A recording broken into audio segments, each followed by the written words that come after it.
Hi,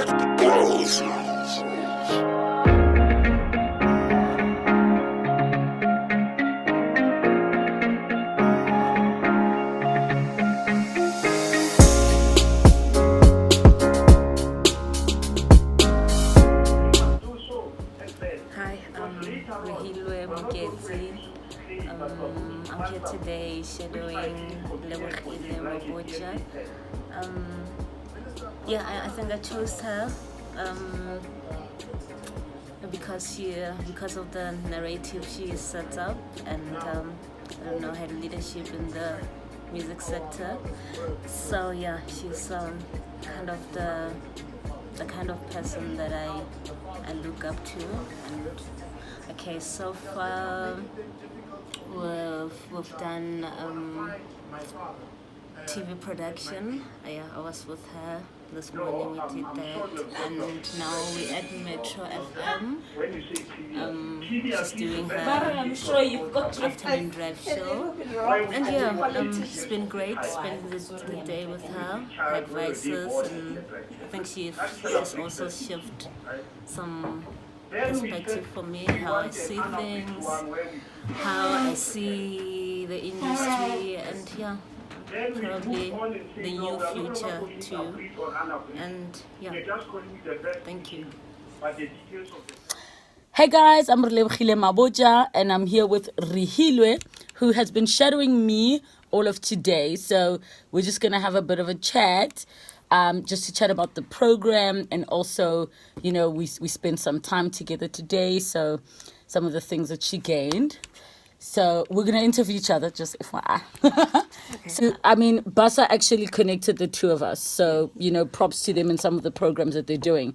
When I got contacted, BASA said, hey, we're running a program, and one of the ladies we're working with wrote your name as somebody she looks up to. Would you be keen to take some time to mentor her? And of course I agreed, because I'm all about supporting a sister and mentoring and passing on information.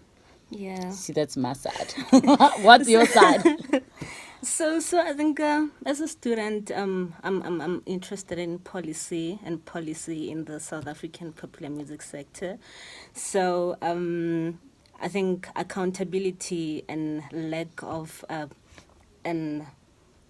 protective and regulatory framework has been a preoccupation to me, and I think I've been just looking around and trying to see who are people who are out there, who are accountable to society. And I think Rehilwe has been one of those people. I still don't know why. I absolutely love your narrative, and I think you run your career, your business, your organization, as somebody who is accountable to society, and I don't know, that's very important to me, and that's very important for the new future that we want to build within the sector. And that's really why I chose you, because I've looked up to you for so many years, growing up from Rhythm City. Oh wow. And it's interesting because a lot of people would have followed my career from when I was acting. When did you actually catch on that I also did music? Because today, the purpose of today was more about her music side. So I was actually, yes, we're at the station, but I thought because my career is so integrated, everything I do, be it music or television or radio, they're all quite interlinked. And that's why, I wanted Rehilwe to have a all-round experience. What for you, let me say, was the one that was like, oh, she does music and that kind of thing? I think that's when you, I don't know, there was a time when you were doing, what do we call it? When you do music for radio and TV. Yes. Yeah. So when I was composing. Then I didn't even know that. So that's when it started to she's taking this route. And I also liked how you integrated on those channels, the music and the, so but I don't know, but you just So why don't you tell us a good. little bit? I mean, Yeah. you've already shared with me the fact that you're a singer-songwriter. Yeah. Though you are very shy and you're still trying to manage the part of you want people to hear your music, but you don't necessarily want them to bring this attention that you might not be ready for. But also, like you said, you are interested in policies. I think for me, I started as a singer, and then I was writing, and then publishing and producing, and I also from early on was like, we don't have enough understanding of our industry, and our industry is also not very protected. So that's why I started studying law. I didn't finish, and I don't encourage anybody to leave school. But that was the right thing for me in my journey, and that's why I sat in the spaces that I'm sitting in. So how would, if you could pick your path for yourself now, what would that picture look like, where you get to do all the things you want to do? Yeah. I think. How do you want me to answer this? Well, you just say, because you already mentioned that you're interested in policy. Yeah. You love writing music. Your music has an important message that's important to you. So if God came down, or ancestors, or the universe came and said, today we're going to grant you all those things, what would those things be? Jeez. Okay. Wow. Jeez. Yeah.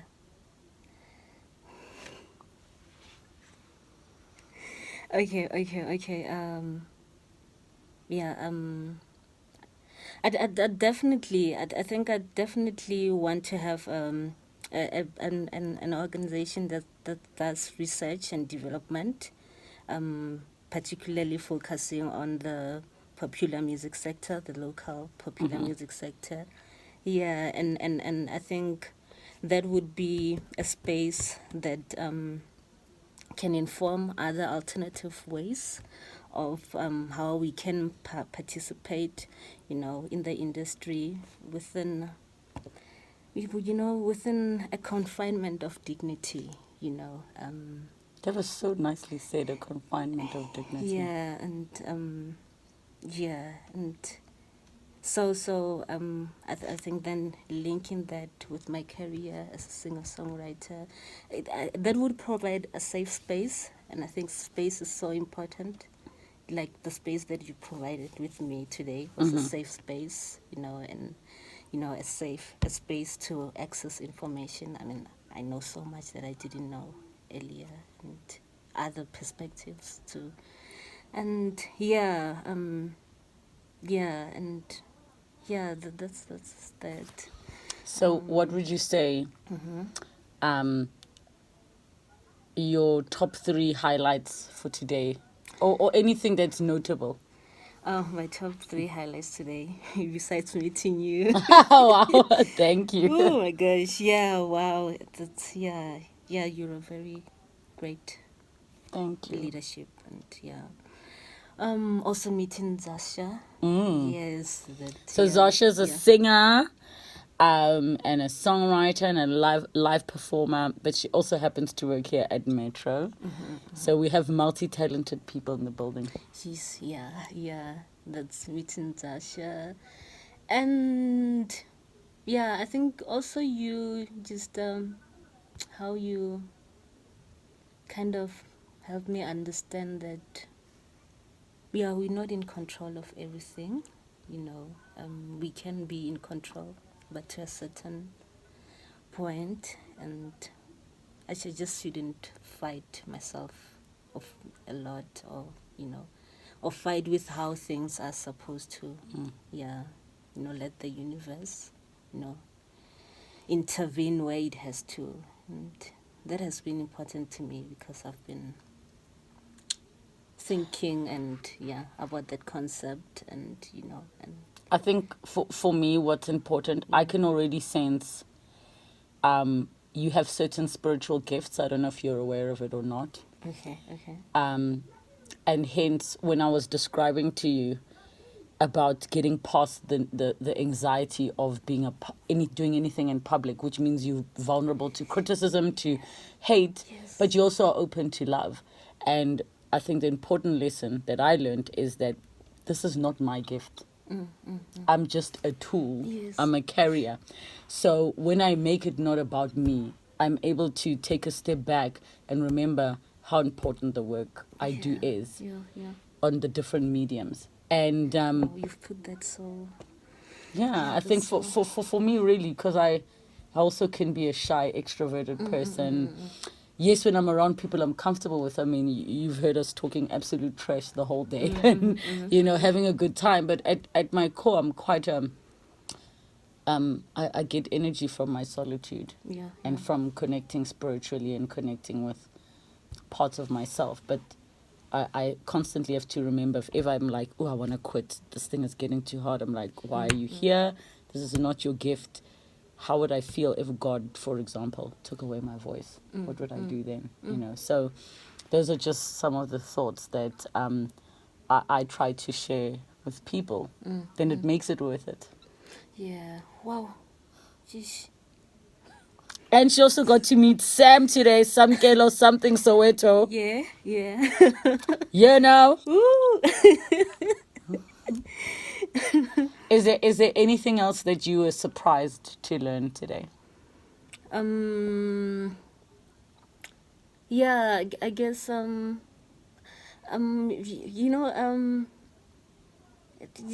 I was surprised to learn that the people like you are open to sharing information with other upcoming people or other people, because there's been an issue. I don't know if it's a sectoral issue that those who are there are reluctant to, in a way, it's the theory and the concept is called gatekeeping, and that's how it works, that somebody who's already there is reluctant to put, you're not put to give the other some sort of... and I'll never be, because I've always believed that I'm not trying to follow in anybody's footsteps. I'm not trying to be the next anything. I just have an idea in my mind of what I want to be remembered for. What are some of the things in terms of legacy that I want to leave behind? And those things are not dependent on anybody, but just me being myself.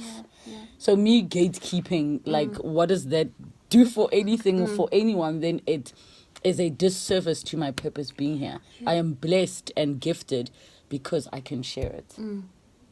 So I try to reply to as many people as possible who have a million questions, and I try to be as open as possible.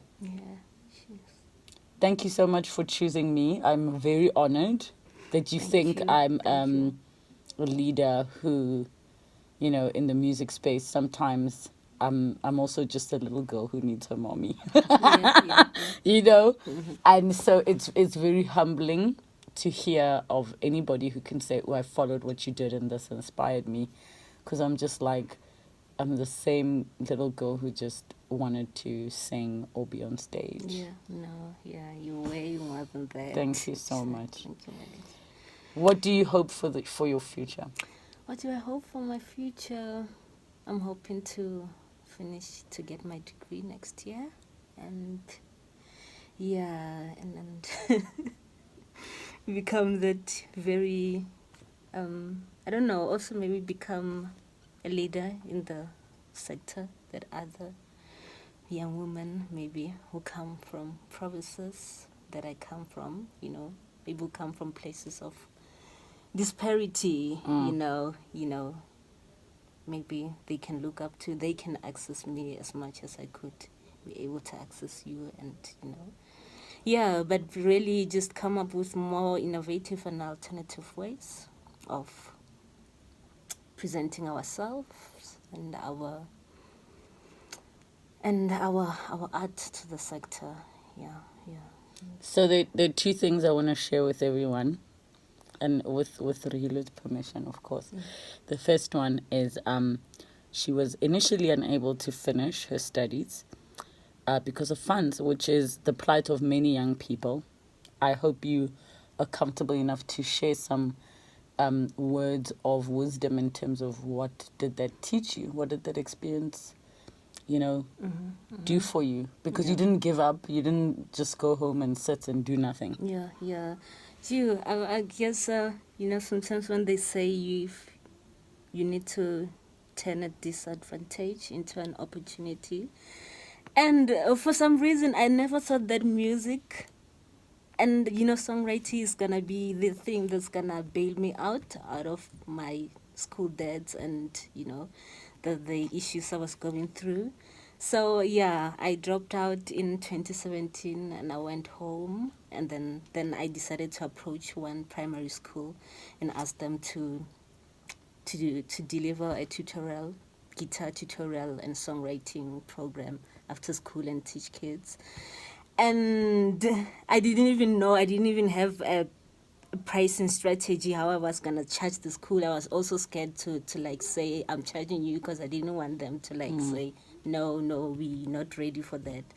But yeah, a month into doing that, I saw that BASA in the Department of Arts and Culture was looking for musicians who are doing programs which are impacting their communities, positively, and they have some programs, some funding towards that. And I was like, no, let me just apply.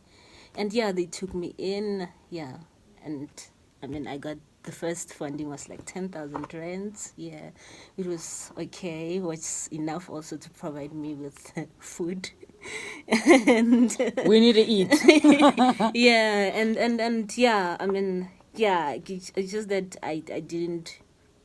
I guess this is an art. Of course, it's not really we're passionate about, but not really maybe taken seriously at government and society level. So to see it bailing you out, to see it contributing the way that it has into my life. Music saved your life, girl. Yeah. So the second thing, we're going to wrap up just now because I'm busy checking the clock. I'm like, I'm going to have to do the news just now. The second thing, you've shared with me some of the issues that are close to your heart that you write about. Are you comfortable enough to share? Yeah, I'm comfortable enough to share anything in your space. Okay. I trust. So tell us what are those issues that you are dealing with and why? Okay,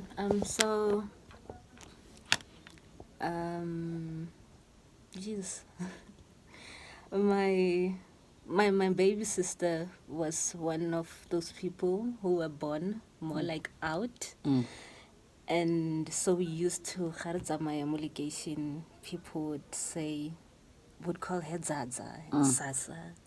And I would wonder what is it, because all I saw her, and she was just my sibling, this very person I loved so much and cared for dearly. I didn't understand why people were pranking us every time we walked around, and later I understood that,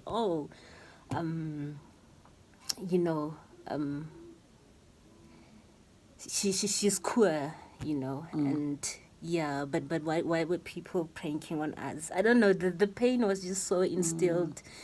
And I started writing about that,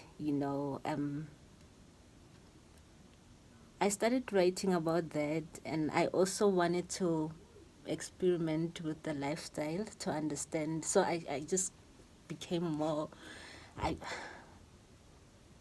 open sexually. Yeah. Wow. A lot of creators are very and sexually open. Yeah. Because I don't know, that's how it started off. And I don't want to say much. It's okay. So if you guys look at the bottom of the screen, I'll put Rehilwe's social media details where you can follow her, see some of the work that she does, the writing. I wish we could talk longer, but I am kind of still at work. Maybe she's going to get me fired. We don't know. Thank you so much for choosing me, and thank you for being receptive to the day. And I really, really hope that, we need women who, like you say, can sit and help create policy, especially to protect not just, musicians and creators, but to protect the works themselves, to protect those assets that we are sitting with, that IP, all of that. Thank you so much. Thank you so much. Yay!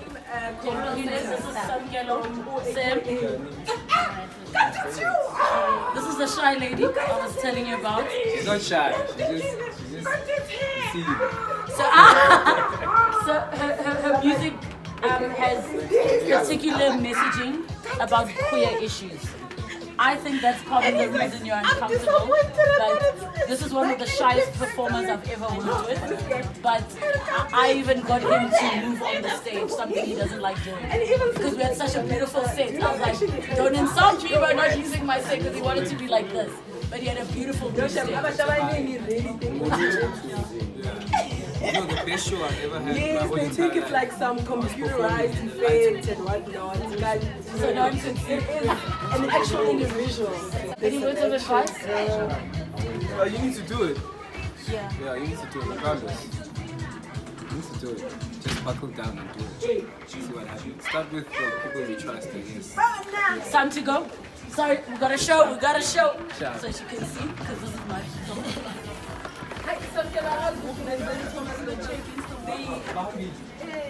They're rushing to eat. Can I come in?